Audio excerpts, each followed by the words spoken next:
pastor Edivan, hoje para um estudo sobre José. Estamos analisando sobre a vida desse importante personagem bíblico no Velho Testamento, no livro de Gênesis.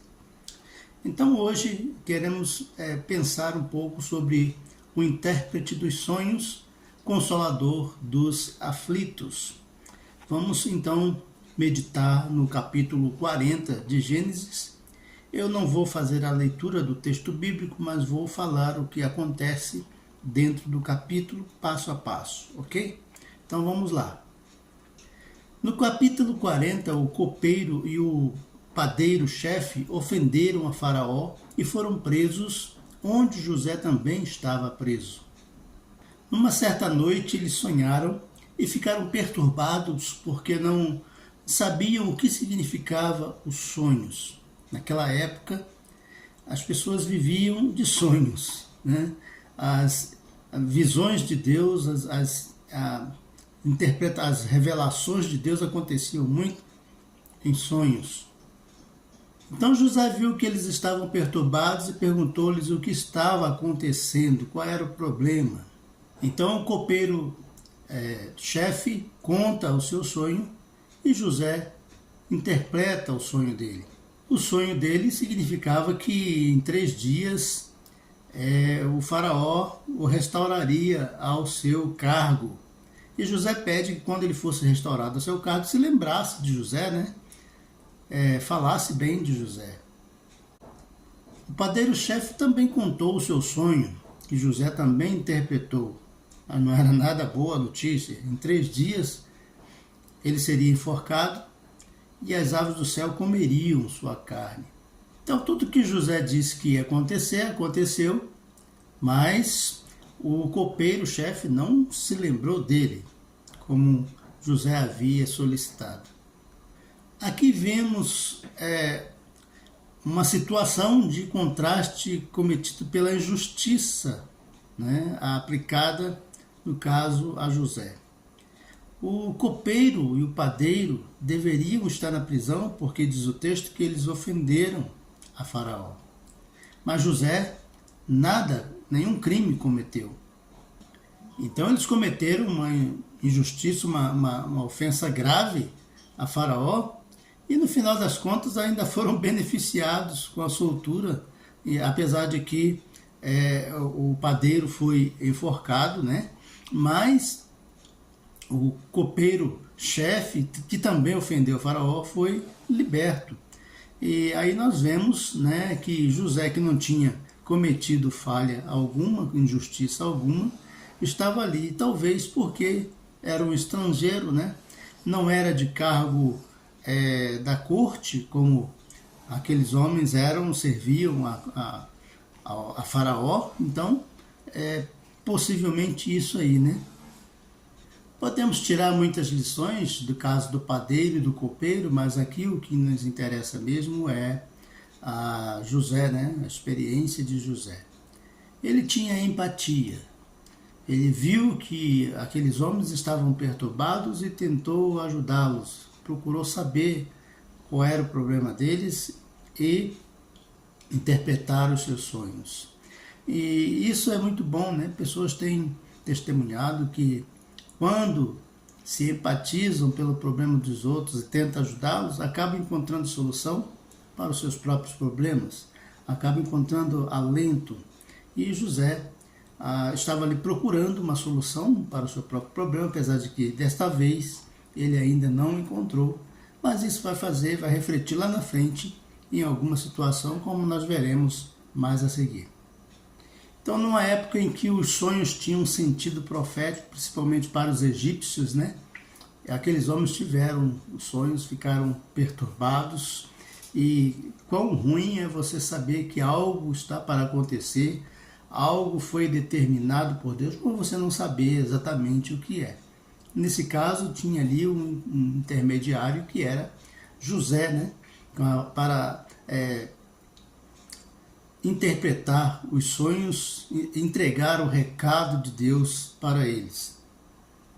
A interpretação do sonho para o padeiro não foi boa, mas pelo menos era a realidade, né? É bom você saber qual é a realidade, qual é a perspectiva real que você tem na vida. E é muito confortante você saber o que está para acontecer, melhor do que não saber, ter a sensação de que algo vai acontecer e não saber o que é. Né? Pelo menos ele teve ali uma realidade pela frente que ele poderia encarar com mais sobriedade.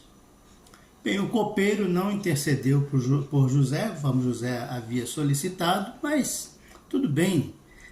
O que importa mesmo é que Deus, né, é que é o nosso socorro, a nossa fortaleza, socorro bem presente na angústia, como diz o Salmo 46, certo? Então, quando somos perturbados por sonhos que não entendemos direito, devemos buscar a Deus. Seja qual for, a resposta está em Deus, né? E seja qual for a resposta, a consequência, Deus tem uma solução boa para nós. Deus tem o consolo, Deus tem o conforto para nossas almas. Sobre José, quero trazer um ensinamento muito importante. José, apesar de estar vivendo um drama, sendo preso injustamente, acusado injustamente de um crime que ele não cometeu, ele estava ali e estava disposto a ajudar os outros. Não estava vingativo, não estava revoltado, né? Não estava como muitas pessoas se colocam como revoltadinhos, não querem ajudar, não querem participar, estão sempre querendo vingar-se de alguma coisa, estão sempre se queixosos de alguma coisa. José não, José tinha um problema real, ele estava ali injustamente, sabia disso, que ele estava ali injustamente, não tinha cometido nenhum crime, sua consciência estava limpa diante de Deus. No entanto, ele se solidarizou com aqueles homens perturbados pelos seus sonhos e tentou ajudá-los e fez o melhor que podia por eles, entregando o recado de Deus, porque aqueles sonhos eram de Deus. Era Deus comunicando com eles alguma coisa que eles não entendiam, mas José pôde ser um intermediário entre Deus e ele, entre Deus e eles. Então, às vezes, nós estamos em situações difíceis, não devemos perder a calma, não devemos perder a moral, perder a fé, os princípios, não. Agir calmamente.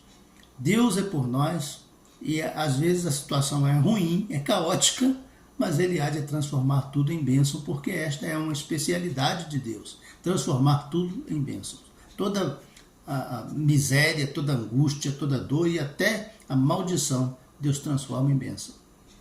Uma grande lição também é que não devemos esperar muito das pessoas. O copeiro não se lembrou de José, não teve misericórdia a princípio, né? Não se lembrou de José, não falou bem de José.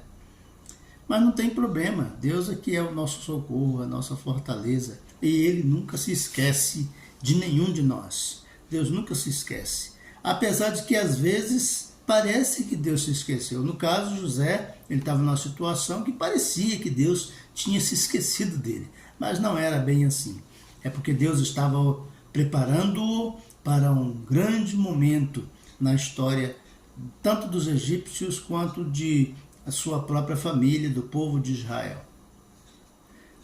Uma coisa importante, uma nota importante nesse episódio, é que aqueles sonhos daqueles homens diziam a respeito de seus destinos. E eles nem sabiam qual era o destino deles. Um seria enforcado, o outro seria restaurado ao seu cargo, estaria, como dizia, de boa, mas eles não sabiam disso, estavam apavorados porque não sabiam disso. Essa é uma coisa que deve incomodar a todas as pessoas na face da terra. Incomodar-se com os seus destinos. Qual é o seu destino? O que Deus tem preparado para você e por onde você tem andado, quais são os seus caminhos. Há um perigo iminente que vai alcançar a todos nós em algum momento na vida. Nós teremos de prestar contas a Deus, porque as Escrituras dizem que todos havemos de comparecer diante do tribunal de Deus e responder por tudo que tivermos feito nesta vida. Jesus disse: eu sou o caminho, a verdade e a vida. Ninguém vem ao Pai a não ser por mim, mas muitas pessoas continuam andando longe do caminho e não crendo em Cristo. o seu destino com certeza não será bom. Sobre isso Jesus disse também: porfiai por entrar pela porta estreita. Olha o conselho dele: insista por entrar pela porta estreita. Por quê? Porque larga é a porta e espaçoso o caminho que conduz à perdição, e são muitos os que entram por ele. Olha, há uma porta estreita que leva à vida, há uma porta larga que leva à perdição. Há dois destinos. Qual deles você vai escolher? Qual deles você tem escolhido?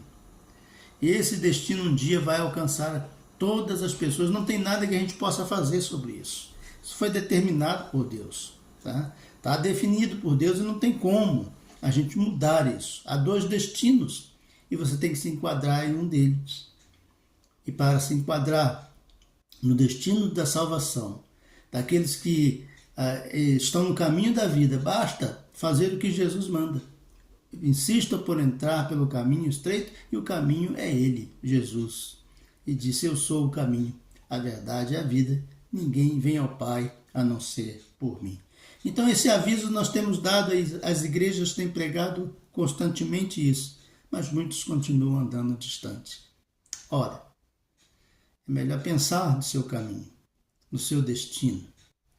Você pode mudar o seu destino, porque o destino de todos nós era o abismo, o inferno, a perdição, a condenação no tribunal de Deus. Mas nós podemos mudar esse destino quando aceitamos a Jesus como o único caminho, verdade e vida. Ele nos leva ao céu, nos leva à salvação, nos absolve dos nossos pecados, dos nossos erros, perdoa, e nós podemos entrar na presença de Deus. Podemos ter um destino muito bom, então. Depende da nossa decisão em terra, em vida, aqui neste planeta. Deus abençoe a sua vida e que você seja sábio, sábia, para tomar a boa decisão, escolher o bom destino, aquele que Deus e Jesus aconselhou. Insistam por entrar pelo caminho estreito. É Jesus quem chama, é Jesus quem te convida. Deus abençoe.